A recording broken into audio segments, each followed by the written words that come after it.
పెళ్లి చూపులు సినిమాతో ఎంట్రీ ఇచ్చిన విజయ్ దేవరకొండ ఇప్పుడు ఇండస్ట్రీలో హాట్ టాపిక్ గా మారాడు. విజయ్ పెళ్లి చూపులు సినిమా తర్వాత నటించిన మూవీ ద్వారక. ఇప్పుడు తాజాగా అర్జున్ రెడ్డి అనే టైటిల్ తో ప్రేక్షకుల ముందుకు రానున్నాడు మరోసారి.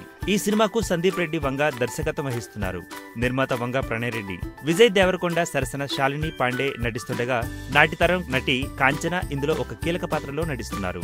చిత్రానికి సంగీతం రాధన్ అందిస్తుండగా తోటరాజు సినిమాటోగ్రఫీని అందిస్తున్నారు. సినిమా భద్రకాళి పిక్చర్స్ పతాకంపై రూపుదిద్దుకుంటోంది. ఈ చిత్రానికి సంబంధించి ఇప్పటికే ఒక టీజర్ ను రిలీజ్ చేసింది చిత్ర బృందం. కాగా ఆగస్టు 5 అనగా నేటి సాయంత్రం అర్జున్ రెడ్డి ట్రైలర్ ను రిలీజ్ చేయనుంది చిత్ర బృందం.